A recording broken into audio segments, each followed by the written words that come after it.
This conference will now be recorded. अद्य शुक्रवासरः अथवा भृगुवासरः भाद्रपद कृष्ण दशमी दिनांक 1 सितंबर 1 अक्टोबर 2021 रसरत्न समुच्चय ताम्र शंखं चक्रं जलकां तततं चारुदौर्भिश्चतुर्भिः सूक्ष्मस्वच्छातिहृद्यां शुकपरिविलसन् मौलिमं भोजनेत्रं कालाम्भोजोज्ज्वलाङ्गं कटितटविलसच्चारुपीताम्बराढ्यं वन्दे धन्वन्तरिं तं निखिलगगनप्रौढदावानिलीलम् प्रौढदावानिलीलम् ब्रह्मणो हि समारम्भाम् आत्रेयाद्येषु पूजिताम् अस्मदाचार्यपर्यन्तां वन्दे गुरुपरम्पराम् आयुर्वेदरतं वन्दे माधवाख्यं महागुरुम् आयुर्वेदामृतं सर्वं शिष्येभ्यो यः प्रदत्तवान् द्रष्टाज्ञानी दृष्टकर्मा कृतकर्मा तथैव च अध्यापको विश्वश्रेष्ठो महान् संशोधकस्तथा गुणैरेतैः समुदितैः यत्कार्यं प्रतनोदितः समृद्ध्यर्थं हि कार्यस्य वयं नु प्रयतामहे सरस्वत्यै नमो यस्याः प्रसादात् पुण्यकर्मभिः बुद्धिदर्पणसङ्क्रान्तं जगदध्यक्षं वीक्षते आत्रेयं प्रथमं वन्दे आयुर्वेदजगद्गुरुम् आयुर्वेदामृतं सर्वं गृहीत्वा सुरेश्वरात् अग्निवेशादिकेभ्यो यत् प्रयच्छति सत्तमः प्रथमं तन्त्रकर्तारम् अग्निवेशं नमाम्यहम्।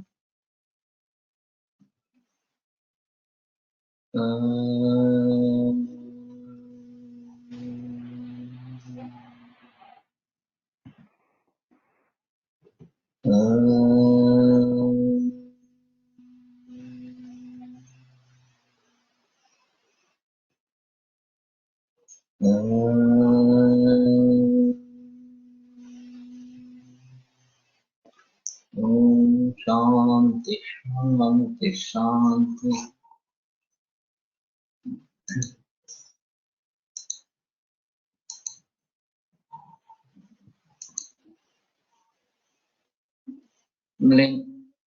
लिच्छं नैपालकं चेति तयोर्नैपालम् उत्तमम्।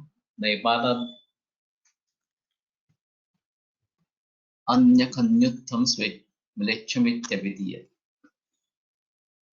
तो खनी में जो निर्माण होता है वो म्लेच्छ इस प्रकार का कहते हैं। और नैपाल के दूसरा ताम्र है वो उत्तम है। ऋणच्छायम् अतिवामि कठोरकं क्षालितं च पुनः कृष्णम् एतं म्लेच्छकताम्रकम्। तो सीत कृष्ण अरुणच्छाय इस प्रकार का अति वमन करने वाला कठोर का और क्षालन करने के बाद पुनः कृष्ण तनु होने वाला ये धनुष ये म्लेच्छताम्र के गुण इस प्रकार के हैं। संस्निग्धं मृदुलं शोणं घनघात क्षमं गुरु निर्विकारं गुणश्रेष्ठं ताम्रं नैपालम् उच्यते। तो सुस्निग्ध मृदु रक्तवर्ण घनघात क्षम, तो गहरा घाव भी अगर डालते हैं उसके तो उसको क्षमा सहन करने की क्षमता उसमें है। निर्विकार गुण श्रेष्ठ ये नेपाल ताम्र का गुण निर्माण है। तो नेपाल में निर्माण होने वाला ऐसा कुछ है कि थोड़ा देखना पड़ेगा कि नेपाल इस प्रकार का नाम उसको क्यों मिला है। पांडुरंग कृष्ण शोणं च दपुस्फुटन संयुतम रूक्षांगम सदलम ताम्रम नेक्षिते रसकरम। तो पांडुरंग रक्त कृष्ण रक्त लघु स्फुटन रूक्षांग सदल ये ताम्र रसकर्म में कभी भी प्रयोग नहीं करना चाहिए। ताम्रम तिक्त कषाय कषाय कंच मधुरम पाकेत वीर्योष्णकम। तो तिक्त कषाय मधुर और कषाय मधुरम पाके, तो तिक्त कषाय रस मधुर विपाक वीर्योष्णकम और वीर्य उसका उष्ण इस प्रकार का है। साम्बम पित्त कफापहम जठर पुष्ठाम जंतकृत, थोड़ा सा अम्ल रस पित्त कफापह जठर रुक कुष्ठ आम जंतु अंतकृत। तो उदर रुजा कुष्ठ आम और जंतु कृमि का अंत करने वाला इस प्रकार का। ऊर्ध्वाध परिशोधनम विषयकृत स्थौल्यापहम क्षुत्करम। ऊर्ध्वाध शोधन करने वाला, विषयकृत स्थौल्य इनको दूर करने वाला।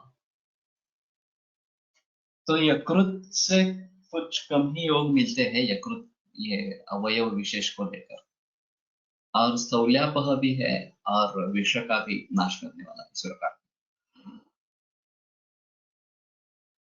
क्षुत्करम तो भूख बढ़ाने वाला इस प्रकार का है। दुर्नाम क्षय पांडुरोग शमनम नेत्र्यम परम लेखनम। तो अर्श क्षय पांडु इन रोगों का शमन करने वाला, नेत्र्य और परम लेखनम बहुत अच्छा लेखन इस प्रकार का कार्य। तो खास करके स्वर्ण सूत्रकर में भी है, आरोग्यवर्धिनी में भी ताम्र है वगैरह वगैरह इस प्रकार से। तो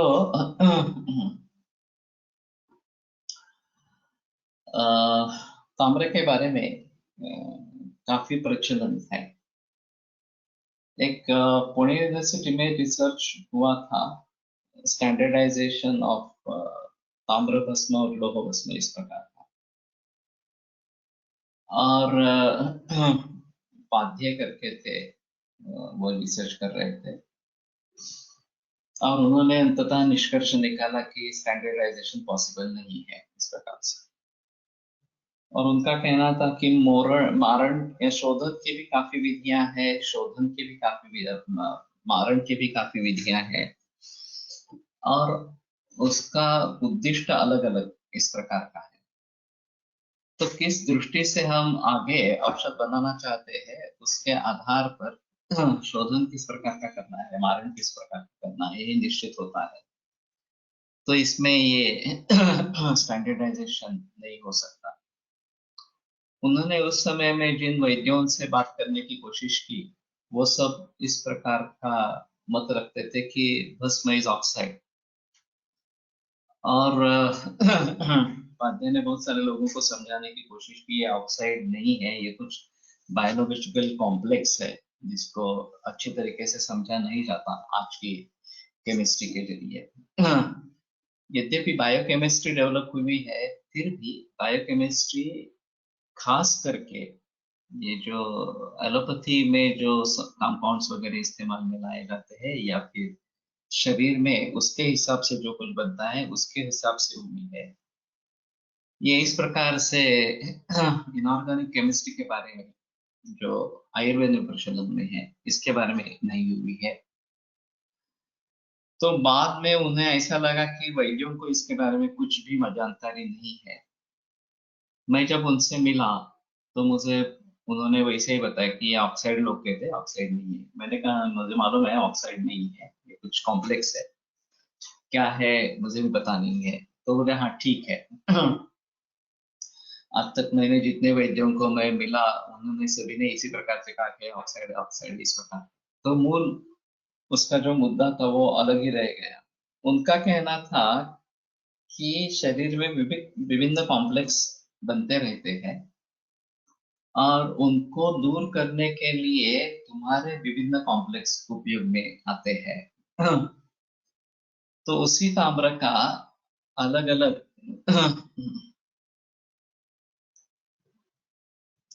तरीके से इस्तेमाल होता है। चंद्रकला में भी ताम्र है, वहां पित्त शमन की एक्शन है। आरोग्यवर्धिनी में भी ताम्र है, स्वर्ण सूत्रकर में भी ताम्र है।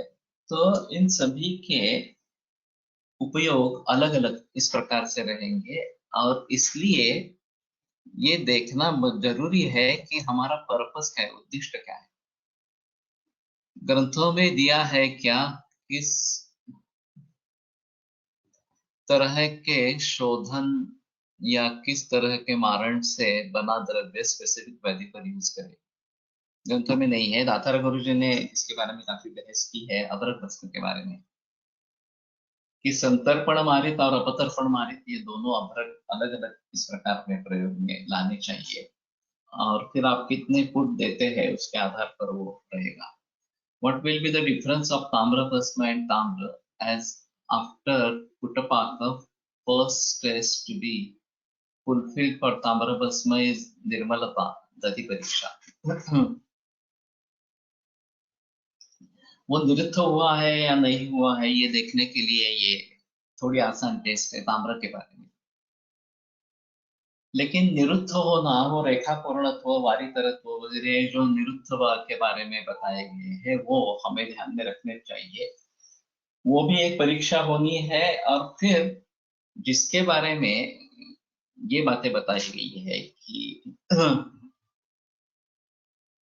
निरुद्ध हुआ है या नहीं हुआ है ये देखने के लिए दही में डाले, और अगर वो हरे रंग का हो जाता है तो समझ लेना है कि नहीं, ताम्र शुद्ध अच्छी तरीके से हुआ नहीं है, मारण अच्छी तरीके से हुआ नहीं है. तो ये एक अलग है. और अमृतीकरण संस्कार खास करके ताम्र के बारे में किया जाता है जो सूरण के आधार पर किया जाता है. अब इस बात को ध्यान में रखते हुए जिन औरतों में कॉपर टी का प्रयोग होता रहता है, और मेरा एक अजीब इसमें अनुभव है कि कॉपर टी का लगातार बहुत बरसों तक अगर इस्तेमाल होता रहेगा तो पाँव में एक तरीके से मेद की संचिति हो जाती है. वो सूजन नहीं रहती लेकिन एक्यूमुलेटेड फैट ऐसा कह सकते हैं. और उनमें जब पूछा जाता है कि कॉपर टी का ज्यादा इस्तेमाल किया हुआ है या लंबे देर तक किया है तो पॉजिटिव आता है. अब इन मरीजों में अशुद्ध ताम्र के जो दोष है वो हमें समझ में लेने चाहिए, और उसको दूर करने के लिए सूरण एक अच्छा उपाय है. तो मैं इन मरीजों में सूरण वटक का प्रयोग करता हूँ अपान काल में, और फिर उसके अनुपान के रूप में नींबू रस वगैरह ऐसा भी कभी प्रयोग में लाता हूँ, या आंवले का मुरब्बा इस प्रकार का बताता हूँ. So, which research paper you are writing about, and which Vaidya who told you that the Smadhana person? He is not a Vaidya, he is a chemist person, Dr. Padye. I recently met him in Pune in our cancer seminar, and he delivered a lecture over there. अभी वो भारत में नहीं रहे, अभी वो America में है, और केवल उस समय आए थे भारत में. गंधक, शुल्बारी इज गंधक. ये पर्यायक शुल्बारी. तो गंधक को इसमें प्रयोग में ला सकते हैं. ये अच्छा. प्रॉपर्टी लॉन्ग एक्सपोजर से क्या सिम्टम होते हैं? पाँव में, पैरों में एक तरीके से मेद का संचय होने लगता है. वो सूजन जैसा दिखता है लेकिन सूजन होती नहीं है, वो मेद का संचय होता है और घना रहता है. और बाकी सिम्टम्स वैसे देखे नहीं है जो ताम्र के, अशुद्ध ताम्र के प्रयोग से होते हैं इस प्रकार से. मैंने एक औरत तो भी ऐसा देखा कि वो 60 या 65 साल में मेरे पास आई थी. ये सूजन दिखाई दी तो मैंने पूछा कि आपने प्रॉपर्टी का प्रयोग किया था क्या? तो वो अचानक उसको याद आया और बोली मैं भूल ही गई, मैंने प्रॉपर्टी बिठाई थी 35वें साल में या 30-35वें साल, और वो निकाली ही नहीं गई. तो बाद में वो जाकर उसने वो निकाली, प्रॉपर्टी निकाल दी. तो ये भी बात हो सकती है, बड़ी अजीब चीज है. In case of Wilson disease also we may think like this. हो सकता है. मेरे पास एक ही केस विल्सन डिसीज का हुआ है और उसमें प्रेजेंटिंग सिम्टम जलोदर इस प्रकार का था, उधर जातोदक अवस्था. तो उसको दूध पे रखा था. और ये जो सेलुलोस्पाज्मिन, ये जो एक उसका बताते हैं परीक्षण के लिए, वो भी काफी हाई था. तो कहने का तात्पर्य आता है कि विल्सन्स डिसीज में हम इसके बारे में सोच सकते हैं, ताम्र के बारे में। जहाँ तांबे का पचन नहीं होता तो तांबे के शोधन या मारण के लिए जो द्रव्य है वो उसमें हो सकता है. आरोग्यवर्धिनी यकृतावर काम करते हे कोणत्या वैज्ञानिक प्रचलनात आणले? मेरे ख्याल में अंतरकर सर ने लाया. अंतरकर सर का बहुत अहम रिसर्च जो है वो Li-52 है. तो बाद में उन्होंने वो बेच दिया शायद, कि आरोग्यवर्धिनी पर पहले उन्होंने काम किया था, और आरोग्यवर्धिनी से क्या क्या लाभ होते हैं, विशेषतः रुद्धपथ का लाभ, उसको अच्छी तरीके से उन्होंने लोगों के सामने लाया. वैसे मंडलम सविता येषा अंतिकुष्ठानि अशेषतः, ये आरोग्यवर्धिनी का मूल अधिकार तो कुष्ठ है, और ये पूरा अपतर्पण जाति का करता है. जो सभी द्रव्य है वो पूरे अपतर्पण करने वाले, इसी प्रकार के द्रव्य है. भावनाएं जो है वो भी अपतर्पण करने वाली इस प्रकार की है. तो संतर्पणोत्थ विकारों में ये अच्छा है. मेद वृद्धि अगर होती है, कफाम वृद्धि होती है तो आरोग्यवर्धिनी अच्छी है. दुर्धर्षक्षुत प्रवर्तिनी भूख अच्छी तरीके से बढ़ाती है. मल संशोधिनी नित्या, मल शोधन करने वाली इस प्रकार की है.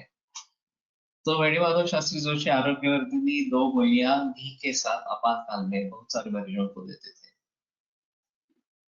तांब्याच्या भांड्यातील पाणी घेतल्याने अपत्य प्राप्तीसाठी त्रास होता असा आपला अनुभव आहे. काही रुग्णात असे आढळले. ऐसा तो नहीं देखा है मैंने.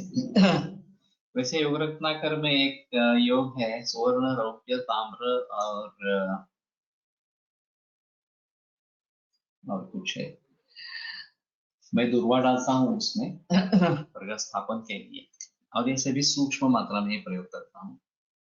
तो कुछ इनफर्टिलिटी केसेस में इसके अच्छे रिजल्ट्स आए हैं. तो मेरा तो ऐसा अनुभव नहीं है. और ये तांबे के बर्तन में पानी रखेंगे तो बैक्टीरियोस्टैटिक इफेक्ट मिलता है, ऐसा संशोधन हुआ है इस प्रकार से. तो कामला में, खास करके रुद्धपथ कामला में आरोग्यवर्धिनी का एक अहम रोल इस प्रकार का, और उनका वो रिसर्च इंटरनेशनल तक चला गया. वैसे देखा जाए तो अंतरकर सर का एलोपैथी का नॉलेज एलोपैथी के डॉक्टरन से भी ऊंचा था.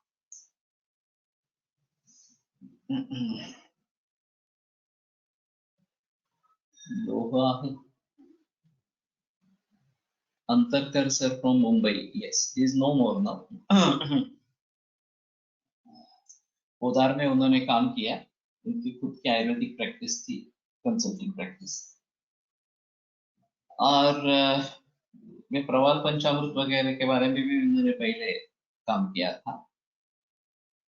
गूगल के ऊपर काम किया था. उनका कहना था कि गूगल का जो 1 तोला 12 ग्राम ये डोज है वो देना चाहिए, तभी अच्छे रिजल्ट मिलते हैं और कुछ भी दुष्परिणाम नहीं होते हैं, ऐसा उनका कहना.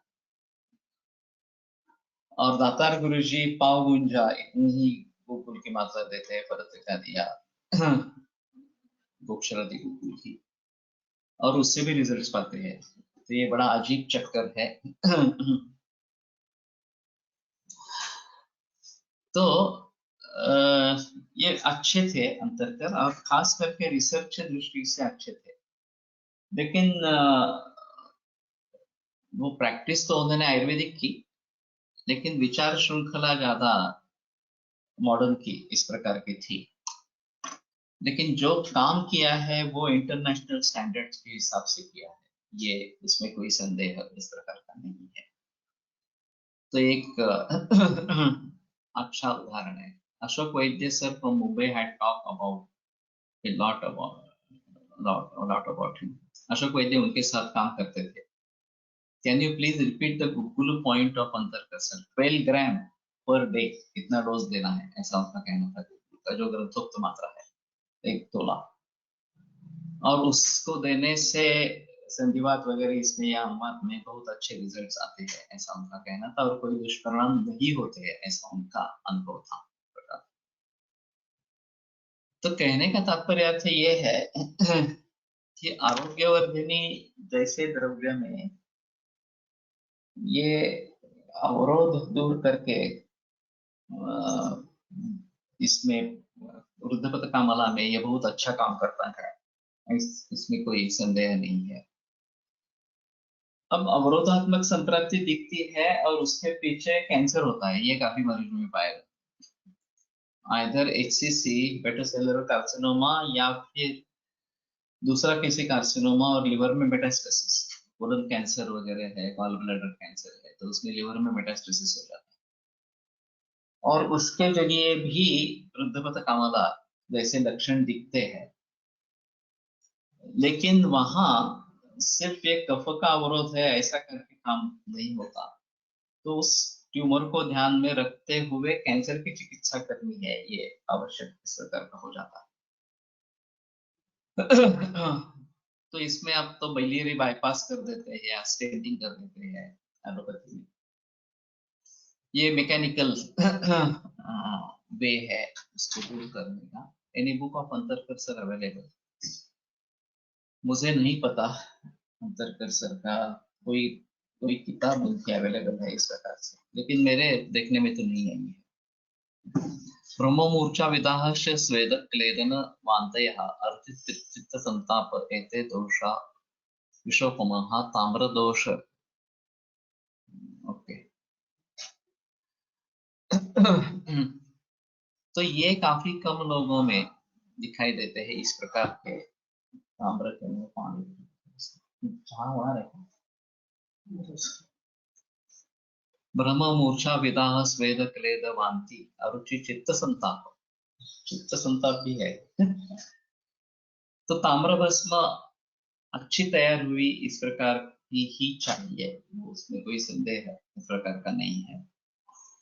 और सूक्ष्म ताम्र का प्रयोग अकेला सर करते थे कोलेट सर, मैं केवल अकेला नहीं करता हूँ, खास करके एक्यूट कोलेसिस्टाइटिस ये जो कंडीशन है इसमें ये भ्रम मूर्छा वांति इस प्रकार से दिखते हैं और शूल तीव्र होता है इस प्रकार से। तो ये इमरजेंसी के रूप में आते रहते हैं और मैंने काफी मरीज ट्रीट किए हैं इसके। तो उसमें ताम्र भस्म सूक्ष्म और भूनिम्बादि चूर्ण और धात्री लोह ऐसा कॉम्बिनेशन प्रयोग में लाता हूँ, या प्रवाल पंचामृत काम होता है, इस प्रकार के भी कॉम्बिनेशन में लाता हूँ। और एक दो पुड़िया जाने पर ही ये शुद्ध पोषण इस प्रकार का हो जाता है। क्षीण दोष व्याधि चिकित्सा बुक बाय अंदनकर, या अंदनकर है, मैं बता रहा हूँ वो अंतरकर है। अंदनकर अलग है, उनकी चिकित्सा की बुक किताब अवेलेबल है, लेकिन अंतरकर ये अलग है। तो ये दोनों अलग अलग है, वो भी नहीं रहे। लेकिन अंतरकर के बारे में मेरे उनके रिसर्च पेपर्स बहुत होंगे, उसमें संदेह नहीं है, इंटरनेशनली पब्लिश्ड होंगे, बट किताब उनकी कुछ है ऐसा मुझे तो नहीं लगता है। अंदनकर की है किताब, और वो अलग रूप से पढ़नी चाहिए, ऐसा थोड़ा सा है। तो कहने का तात्पर्य अर्थ ये है कि वही ताम्र जब चंद्रकला रस में प्रयोग में लाया जाता है तो वो पित्त शामक उसकी एक्शन इस प्रकार की है। तो ये एक थोड़ा अजीब इस प्रकार का माहौल है। और दूसरी एक बात मुझे मवी फटके सर ने बताई थी, उन्होंने सभी की पोटली बनाई, तो चंद्रकला रस की भी पोटली बनाई और किसी मरीज को उन्होंने दे दी थी। सदा मूत्र शूल इस प्रकार का था। तो उन्हें आशंका लगी कि पोटली कल्प होने के कारण कुछ तकलीफ करेगी क्या नहीं करेगी इस प्रकार से। तो उन्होंने फिर से ऐसे ही जाकर उसको पूछा, ऐसे यहाँ आया था ऐसे करके, तो बोला नहीं कि आपकी दवा से ठीक है, अभी मुझे कोई प्रॉब्लम नहीं है। तो उन्होंने सभी इस प्रकार के जो संयोग कल्प है, संयुक्त कल्प, उसकी पोर्टली बनाई थी उसकी पोटेंसी बढ़ाने के लिए। हिमगर को पोर्टली हमें मालूम है कि, लेकिन सोलर सूचक चंद्रकला रस सभी की पोर्टली इस प्रकार के उन्होंने बनाई थी। तो ये थोड़ा अजीब है। हमारे यहाँ दीपा बापट है जो उनकी लड़की है, मवी पड़की सर की, वो भी नहीं रहे, लेकिन जिस तरीके से उन्होंने पोर्टली बनाई थी वो शायद दीपा को मालूम है, तो थोड़ा उसका प्रचलन कर सकते हैं। एक आयुर्वेदिक इमरजेंसी बैग तैयार रखनी है तो उन्होंने प्रयास किया था इन सब प्रकार की पोर्टली को रखकर निर्माण करके इमरजेंसी किट बनाया था मवी पड़के सर ने। तो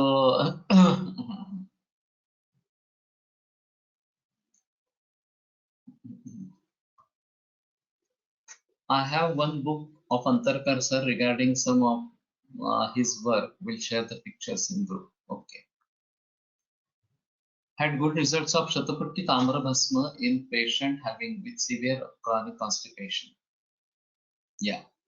लेकिन अकेला ताम्र भस्म प्रयोग में लाया था या आरोग्यवर्धिनी वगैरह कल्प उसमें लाए थे? सूक्ष्म ताम्र formulation ये used in acute cholecystitis. What is the ratio of all these ingredients? Actually ताम्र जो है 6x करना है, 1 ग्राम से वो 100 ग्राम 1 लाख ग्राम हो जाता है, और बाकी आपके हिसाब से डालो, बुरिंबादी चूर्ण या स्वर्ण सूचक या धात्री लोह जो भी डालना है, वो मेरा तो प्रमाण बहुत कम होता है, आधा गुंजा 1 गुंजा इतना ही होता है, इसकी ज्यादा नहीं होता। वैद्य Gopal Krishna from Karnataka also make Potli Kalpana extensively practice in cancer. Okay.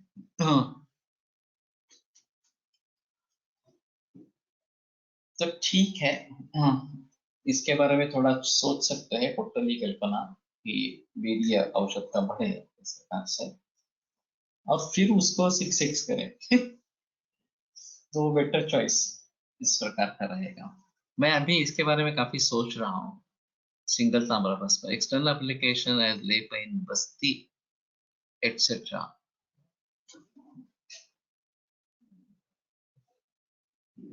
पोर्टली का ये भी थोड़ा अलग है।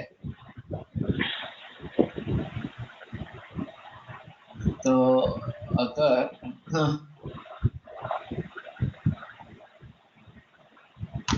पोर्टली कल्प में उसका प्रयोग किया जाता है,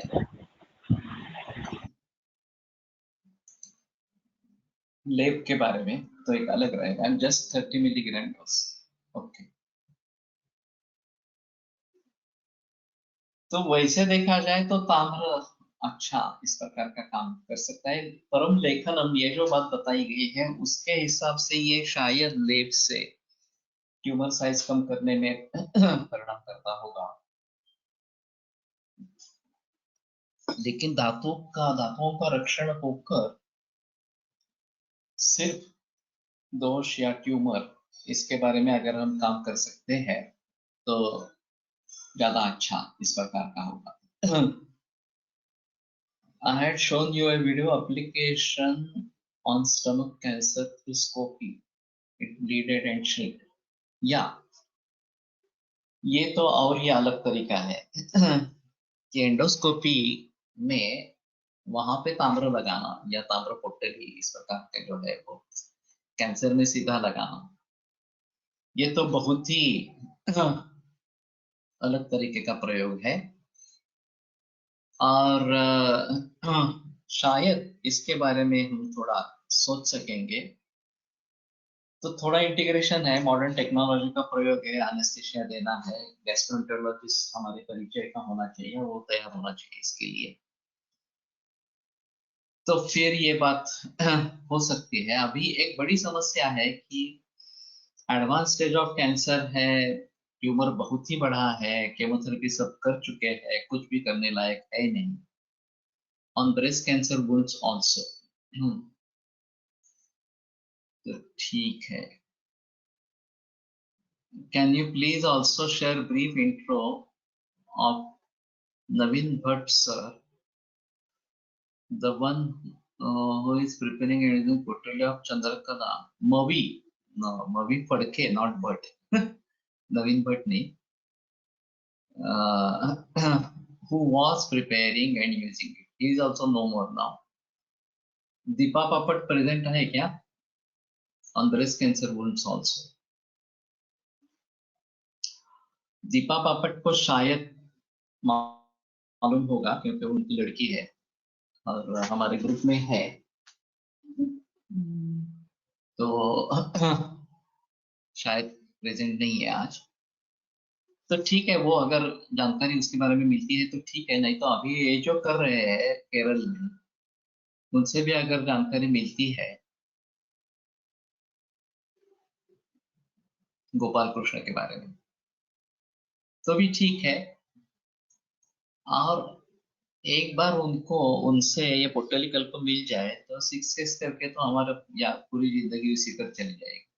सिर्फ ये लोकल एप्लीकेशन करना है, उसमें थोड़ा अलग तरीके से सोचना पड़ेगा, वो मूल रूप में हमें चाहिए। लेकिन साने से भी बात कर सकते हैं, विवेक साने से। वो हिमग्राफी पोटली तो बनाता है, तो इसकी भी पोटली बना सकेगा। मालूम नहीं, एक बार पूछ लेना चाहिए। तो ये लोकल एप्लीकेशन की बात और इंटरनल लोकल एप्लीकेशन, ये तो और भी अजीब चीज है। एंडोस्कोपी करके इसोफेगस में या स्टमक में इस प्रकार से कर सकते हैं, और कोलोनोस्कोपी करके कोलन्स में इस प्रकार से कर सकते हैं, रेक्टल कैंसर में कर सकते हैं। तो ये थोड़ा अहम मुद्दा इस प्रकार का रहेगा। और नहीं तो वहां पे हम हार जाते हैं, हम कुछ नहीं कर पाते। एलोपैथी में कुछ होता नहीं है और फिर मिजरेबल डेथ होती है। तो इसके जरिए अगर ये ठीक होने लगता है तो अच्छा इस प्रकार का रहेगा। दूसरा, इसी तरीके से क्षार लगाने के बारे में भी सोच सकते हैं, तो ये अगर अलग चीज है तो ये तो ग्रंथों का इस प्रकार का रहा। It is ultimately using principle of destruction of cell, वो तो सही है, लेकिन ऐसा है ना कि इस अवस्था में कुछ भी नहीं होता है, पेशेंट मौत की घाटी उतर जाता है और मिजरेबल डेथ होती है। तो अगर उसको भी हम टाल सकेंगे या कुछ हद तक उसको ठीक कर सकेंगे तो भी ठीक है। I think the one way we are talking about is Gopi Krishnan sir from Bellary, who is using such Basma and Potali local during endoscopic and Basti Chikitsa. Is one of the lecture you can find on YouTube given during August on Nanal Parampara lecture in 2019. अगर lecture available है तो lecture देख लेंगे, वो video देख लेंगे। तो आपल्याला दिल्लीत भेटले होते हेच, दिल्लीत भेटले होते ना आपल्याला एअरपोर्ट, गोपाल कृष्ण आपल्याला कुठे? दिल्लीला दिल्लीला भेटले होते।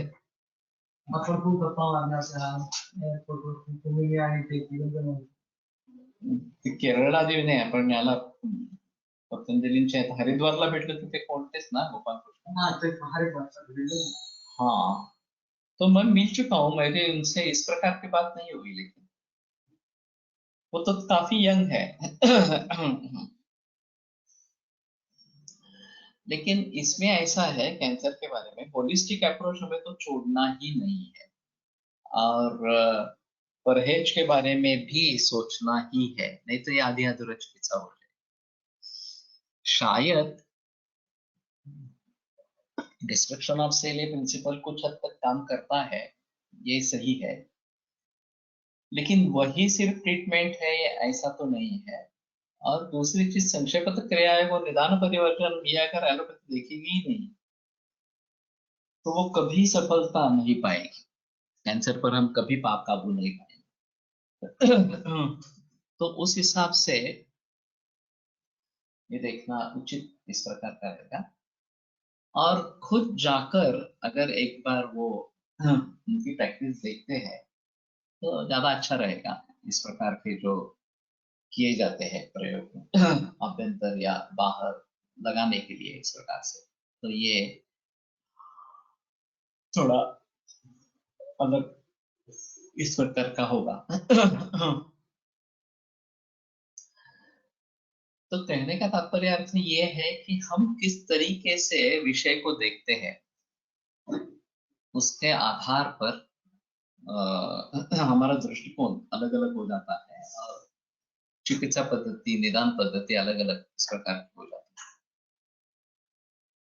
तो ब्रेस्ट कैंसर्स के कुछ उदाहरण ऐसे हैं कि जिन्होंने ऑपरेशन करवाया, रेडिएशन करवाया और बाद में 15-20 वर्ष तक कुछ भी तकलीफ नहीं होगी, ना ही कोई परहेज के बारे में पता था, कुछ भी नहीं था, फिर भी केवल लोकल कैंसर था और वो ठीक हो गया। तो ये बात बहुत ही थोड़े लोगों में दिखती है, लेकिन दिखती है। तो एलोपैथी उसी के आधार पर ये डिस्ट्रक्शन ऑफ सेल यही प्रिंसिपल है ऐसा बताते रहती है, ये तो गलत है इस प्रकार से। तो मेरे ख्याल में ये जो गोपाल कृष्ण का टेक्निक है वो थोड़ा देख लेंगे तो शायद कुछ बात इस प्रकार से बनेगी। और अर्बुदारी रस वगैरह ऐसे कुछ है, मैंने कभी प्रयोग में नहीं लाए हैं, ये ऐश्वर्य रत्नावली में है। तो उनको बना के फिर उसका एक्सटर्नल एप्लीकेशन इस प्रकार से अगर करेंगे तो शायद बात इस प्रकार की हो सकती है।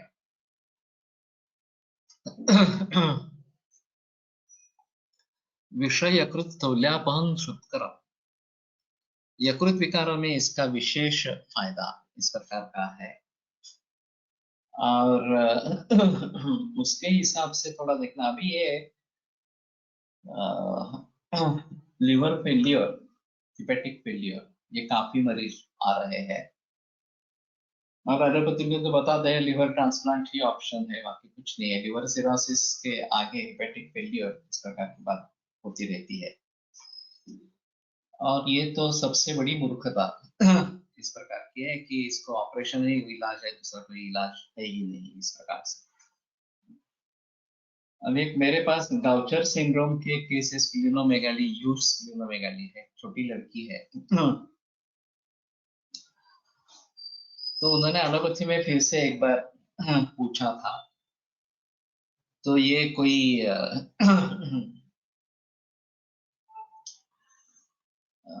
क्या बताया उन्होंने, उसकी कमी रहती है, उसका इन्वेस्टिगेशंस करना पड़ेगा। और फिर वो अगर अवेलेबल है पूरे विश्व भर में तो वो देना पड़ेगा। और कॉस्ट जो है वो सिर्फ 60-70 लाख रुपीस है। और इतना करने के बावजूद भी कोई भी निश्चितता नहीं है कि इससे वो ठीक हो जाए। और वो बोल रहे थे नहीं नहीं, दूसरा कोई चारा नहीं है इसके बारे में। और बहुत सारे लोगों ने स्प्लीनेक्टोमी बताई है, लेकिन स्प्लीनेक्टोमी से प्रॉब्लम छूटेगा ऐसा तो मुझे नहीं लगता इस प्रकार से। तो ये काफी दिक्कत वाली बात। गाउचर सिंड्रोम की डिसीज की मैंने भी पहले ही केस देखी है और ये रेयर है काफी। तो अभी इस प्रकार के जो मरीज आ रहे हैं, एक एयरपोर्ट सिंड्रोम, एक केस अभी हाल ही में आई है, 4-5 महीने हो गए।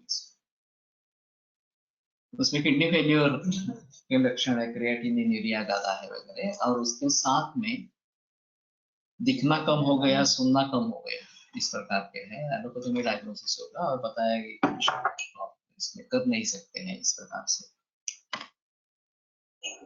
उसका भाई, छोटा भाई, इसी रोग के कारण मर गए। इसको बहुत ही टेंशन है, अभी 20 बरस का है, भाई 13-14 बरस का। तो ये सभी, उस सभी के बारे में हम अपने तरीके से कैसे सोचें, बड़ा अहम सवाल इस प्रकार का। और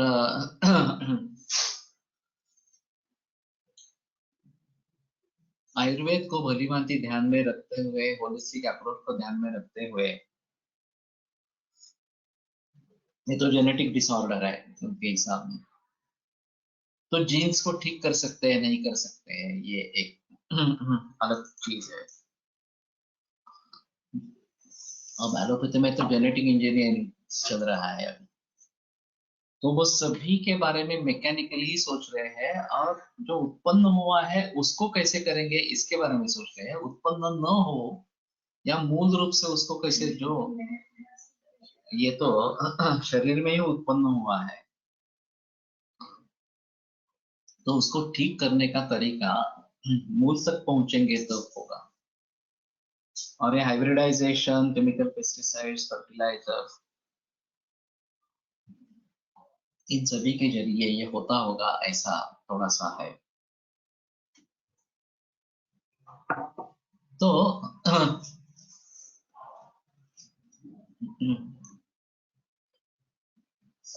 इन सभी बातों को ध्यान में रखते हुए अभी कैसे करेंगे ये थोड़ा सोचना पडेगा। आजकाल उत्तरवस्ती करताना सर्व्हिक्स मधून गर्भाशयात औषध सोडले जाते, त्याप्रमाणे आपल्या औषधाचे वेगवेगळ्या स्कोपी वापरून विंडो करून त्या अवयवात औषध सोडणे। लोकल ऍप्लिकेशन एंजिओग्राफी मध्ये कॉन्ट्रास्ट सीटी करताना सुद्धा लोकल औषध पोहोचवणे असा विचार होऊ शकतो मॉडर्न टेक्निकचा। या भी स्टेन बताता है, डालते हैं हृदय में, हृदय विकार में, उसमें भी औषध डालते हैं एलोपैथी वाले। अब ये आईयूडी इंट्रायूटेराइन डिवाइस, ये भी काफी प्रचलन में आ गए हैं, और हार्मोन रिलीज करने वाले इस प्रकार के डिवाइस अंदर रखने। तो मैकेनिकल फिक्सिंग ऑफ प्रॉब्लम के लिए ये बात हो सकती है। हमें उस बहकावे में आना है नहीं आना है अलग बात है, लेकिन सोच सकते हैं। लेकिन हमारा जो सर्वांगीण दृष्टिकोण है उसे तो हमें नहीं छोड़ना है। वो अगर छोड़ेंगे तो आयुर्वेद ही नहीं रहेगा, वो एलोपैथी हो जाएगी। सिर्फ दवाइयों का जो है प्रयोग वो आयुर्वेद का इस प्रकार का रहेगा। तो जिस तरीके से अभी ये एलोपैथी वाले कर रहे हैं, उसी मार्ग से जाकर हम भी कुछ कर पाएंगे, ऐसी स्थिति है। जहां एनेस्थीसिया देने का संबंध है, वहां हमें एलोपैथी से सहारा लेना पड़ेगा।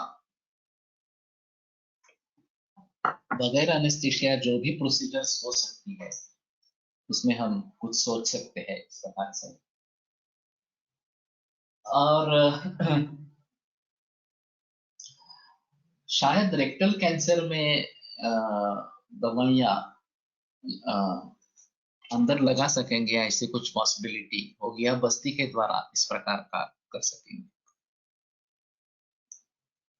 Yes, sir. Indeed, very important point you shared. We don't have to leave the holistic approach in treating cancer. Recently, one patient, 67-year male, came from Mumbai who is post-operative 3 years back, prostate CA and PCT and metastasis to bones, and currently on oral care.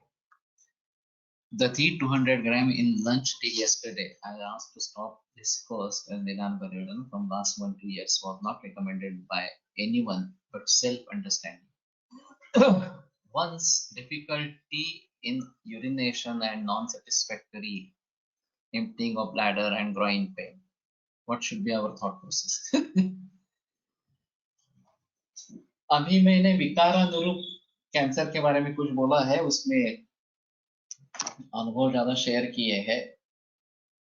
ये एक अलग तरीका इस प्रकार का रहेगा कि जब हम विकारों की बात करते हैं, खास करके कैंसर जैसे विकारों की बात करते हैं, तो उसका आयुर्वेदीय निदान पंचक क्या है, ये एक अहम मुद्दा है।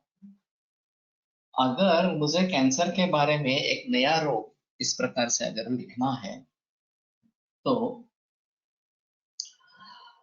निदान पंचक मुझे रखना पड़ेगा, और संप्राप्ति अच्छी तरीके से लिखनी पड़ेगी। फिर उसका क्लासिफिकेशन हम किस प्रकार से करेंगे। मॉडर्न में तो सेल टाइप के आधार पर क्लासिफिकेशन किया गया है, हमारे हिसाब में किस प्रकार का क्लासिफिकेशन होगा ये थोड़ा देखना पड़ेगा। दोष के आधार पर इस प्रकार का क्लासिफिकेशन जो बाकी रोगों में है वो देखना चाहिए, या फिर जैसे कुष्ठ में तीनों दोष होते ही है इस प्रकार से। उस प्रकार से तीनों दोष होते हैं मानकर वात प्रधान पित्त प्रधान इस प्रकार से कुछ सोचना है क्या, या दूष्य के आधार पर रक्त दूष्य है, अस्थिमज्जा दूष्य है, या मेद दूष्य है वगैरह वगैरह, इस प्रकार से कुछ सोचना पड़ेगा क्या, और फिर उसके आधार पर ट्रीटमेंट कैसी रहेगी, ये एक अलग मुद्दा इस प्रकार का है। और फिर ये जो लंग कैंसर, कोलन कैंसर और बहुत सारे ब्रेस्ट कैंसर, यूटेराइन कैंसर वगैरह वगैरह इतने सारे कैंसर हैं, तो उसके कुछ विशेषता है क्या, ये भी एक बार देखना पड़ेगा। मैंने एक सोचा था और आगे नहीं हुआ उसका कुछ, कि त्रिविशिष्ट cancer, breast cancer, uterine cancer, ovarian cancer, cervix का कैंसर, इसके बारे में एक किताब लिखे।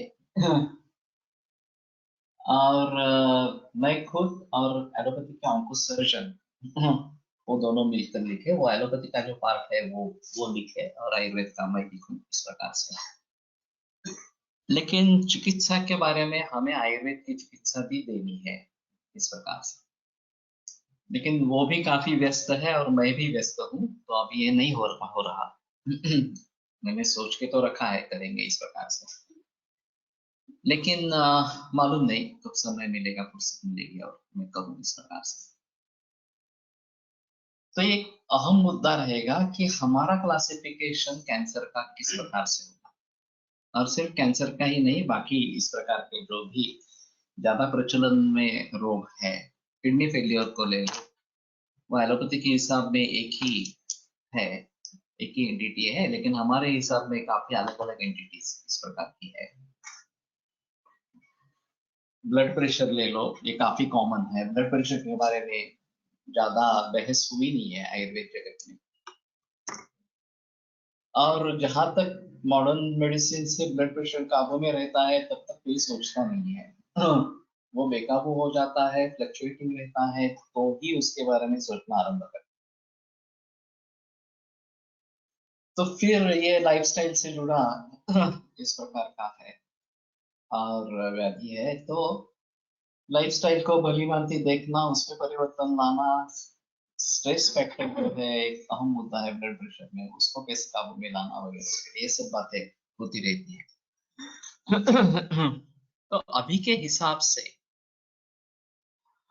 जितने कॉमन में प्रचलन डिसीजेस है, बहुत सारे रोग हैं, जैसे ये कैंसर भी अभी कॉमन ही हो गया, ब्लड प्रेशर कॉमन है, किडनी फेलियर कॉमन है, डायबिटीज कॉमन है इस प्रकार से। और उनका डायबिटीज और हमारा प्रमेह ये अलग अलग हो सकते हैं। तो अभी मैं मानता हूं कि डायबिटीज यही निदान जो एलोपैथी के द्वारा किया गया है, हमारा वो प्रमेह है या नहीं है संदेह की बात इस प्रकार की रहेगी। और उसको क्या करेंगे, क्योंकि वहां पे पूरा कॉन्सेंट्रेशन केवल ब्लड शुगर लेवल पे, occurrence of high sugar in blood is diabetes, इस प्रकार की एक बार आपने प्रतिज्ञा कर दी तो कोई संबंध नहीं है ना डायबिटीज के सिम्टम्स होने का, प्रमेह के सिम्टम्स होने का। अभी कोविड-19 के बारे में भी वही हुआ है कि वो वायरस पाया जाना स्वैब में, बस इतना ही काफी है। सिम्टम्स हो न हो उससे कोई लेना देना नहीं है, उसको पॉजिटिव कोविड-19 पॉजिटिव करके उसके बारे में सोचने लगेंगे क्या एडमिट करना है, आइसोलेट करना है वगैरह इस प्रकार से। तो सिम्टम्स है या नहीं है इसके बारे में सोचना बहुत जरूरी है। जब सिम्टम्स नहीं है तो जैसे व्यभिचारी हेतु बताए जाते हैं उस प्रकार से व्यभिचारी लक्षण मानकर चलना है कि जिसका क्लिनिकल कोई मैनिफेस्टेशन नहीं है, केवल हेपेटाइटिस बी पॉजिटिव है, केवल HIV पॉजिटिव है या कोविड-19 पॉजिटिव है, सिम्टम कुछ भी नहीं है, तो जैसे व्यभिचारी हेतु होता है वैसे व्यभिचारी लक्षण माना जाए। इनको तो ये अभी डिसीज मानते हैं, लक्षण भी नहीं मानते। लेकिन ये एक अलग एंटिटी होगी व्यभिचारी लक्षण इस प्रकार की।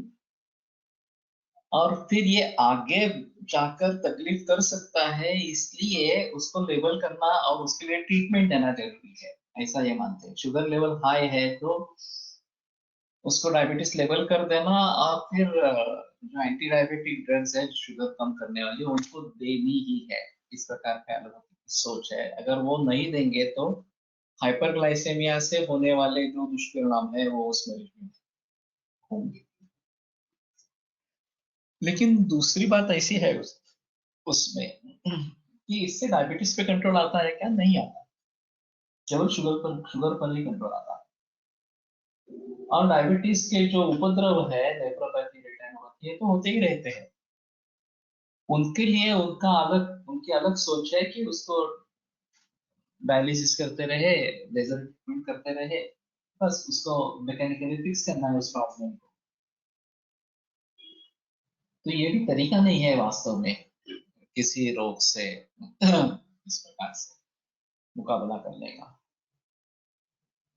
तो मूल रूप में जाकर देखना इस प्रकार का पड़ेगा। और इस प्रकार से बहुत सारे रोग है जिसमें सिम्टम्स कुछ भी नहीं है, केवल इन्वेस्टिगेशंस में सब दिखाई देते हैं। तो इन्वेस्टिगेशन तो लक्षण माने या नहीं माने, ये एक अहम मुद्दा है। तो अभी हम उससे बच नहीं सकेंगे, उसको लक्षण मानना चाहिए। इस मुद्दे पर मैं पहुंच गया हूं कि ये प्रत्यक्ष प्रमाण है, एक्सटेंडेड रूप है प्रत्यक्ष प्रमाण का, उसको टाल नहीं सकेंगे। तो जैसे व्यभिचारी हेतु है वैसे उसको व्यभिचारी लक्षण मान के अगर उसके साथ क्लिनिकल सिम्टम्स हैं तो हमारे दृष्टि से कौन सा रोग है वो देखें, इसमें अलग चीज रहेगी। लेकिन सिम्टम्स अगर नहीं है तो ये व्यभिचारी लक्षण के रूप में उसको माने और फिर उसको आयुर्वेद की दृष्टि से कैसे सोचना है ये देखिए इस प्रकार से। तो ये बात अगर होती है तो हम अभी की स्थिति में आयुर्वेद को कैसे आगे बढ़ाएंगे इसके बारे में सोच सकते हैं। और ये एक सभी वैद्य वर्गों के लिए आवश्यक इस प्रकार का होगा। और जितना ही सिंप्लीफाइड होगा कि ये इस प्रकार के कारण है, ये उत्पन्न होते हैं, ये प्रकार है, इस प्रकार से चिकित्सा करनी है, ये अगर इस प्रकार से हम बता सकेंगे तो आम वैद्य जो है वो प्रैक्टिस कर पाएंगे, नहीं तो उनके लिए प्रैक्टिस काफी मुश्किल इस प्रकार की होगी। तो मैं मानता हूं कि ये बहुत डिफिकल्ट थॉट प्रोसेस है और काफी कॉम्प्लेक्स इस प्रकार का भी है। फिर भी धीरे धीरे एक एक चीज को सुलझाते अगर हम आगे बढ़ेंगे तो ज्यादा अच्छा रहेगा। अभी सुबह है जो मैं बात कर रहा हूँ, synchronization of digestive system, cardiovascular system and respiratory system, ये अलग तरीके से सोच है। और अभी प्राणायाम की बात कर रहा हूँ और उसमें पातंजलि योग सूत्र का आधार ले रहा हूँ। तो ये भी काफी डिफरेंट अप्रोच है। मैं जो आयुर्योग की संकल्पना प्रस्तुत करना चाहता हूँ वो मेरे संहिता का एक हिस्सा बनेगी और उसके जरिए इन दोनों से फायदा उठाते हुए स्वास्थ्य रक्षण या फिर रोग की मुक्ति के बारे में हम सोच सकेंगे, अलग अलग रख के नहीं। तो वायुश्च निग्रहात, इतना ही सूत्र है, कोष्ठम वायुश्च निग्रहात, दोषों की शाखा मर्म से संधि से या बाह्य रोग मार्ग और अभ्यंतर मध्यम रोग मार्ग से कोष्ठ में जो प्रवृत्ति, अभ्यंतर मार्ग में जो प्रवृत्ति होती है उसमें वायुश्च निग्रहात ये बताया। अब ये वायु का निग्रह क्या है इसके बारे में ज्यादा बहस हुई नहीं है इस प्रकार से। तो पतंजल योग सूत्र के आधार पर इसके बारे में जरूर सोच सकते हैं। और फिर हम सभी वैद्यों को प्राणायाम करते रहना चाहिए, ओंकार करते रहना चाहिए। तभी हम लोगों को बता सकेंगे। और ये सिंक्रोनाइजेशन अगर अच्छा होगा कि खाने पीने के बारे में तो हम परहेज बताएंगे ही, उसमें कोई संदेह है। लाइफस्टाइल के बारे में हम बताएंगे ही, उसके बारे में कोई संदेह नहीं है। सिर्फ बात रही प्राणायाम के बारे में, उसके बारे में हम ज्यादा बताते नहीं, हम खुद नहीं करते हैं तो कुछ नहीं बता सकते, तो खुद करते हैं तो भी बता सकेंगे। तो इन सभी के बारे में सोचकर हम आगे बढ़ सकते हैं, ऐसा है। और फिर ये नए नए विकार है, और खास करके इन्वेस्टिगेशन से, पैथोलॉजिकल हो रेडियोलॉजिकल हो जो भी हो, तो उसको कैसे करना है ये देखना चाहिए। In routine breathing also may have role in Koshta Shakagati and thus connected with other system more than oxygen and carbon dioxide. ये तो है।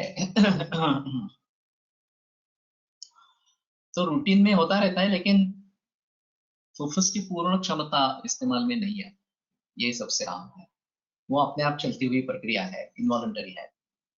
जब हम वॉलंटरीली उसको कंट्रोल करेंगे तो फायदा होगा, ऐसा थोड़ा सा। तो मुझे लगता है कि मेरा अनुभव तवारिया का बहुत अच्छा है। तवारिया रिवाइविंग एक्सरसाइजेस ये दोषों की गति को सुचारू रूप से रखता है, ऐसा मेरा मानना है। और उसका कारण क्या है, किस तरीके से ये होता है, ये मैं ढूंढने की कोशिश कर रहा हूँ। तो ठीक है, इस बात को आगे बढ़ाते रहेंगे। आयुर्वेद प्रकांड निगदित इह हि शल्यतंत्र प्रधानः शिष्येभ्यः शाश्वतोऽयं निखिल जन कृपा व्याप्त चित्ते नयेन आयुर्वेदस्य वाञ्छन् पुनरपि भुवने काञ्च सुष्ठु प्रतिष्ठान् श्रेष्ठं धन्वन्तरिं तं प्रणमति च सदा वैद्यवर्गो हि नूनम् वैद्यवर्गो हि नूनम्।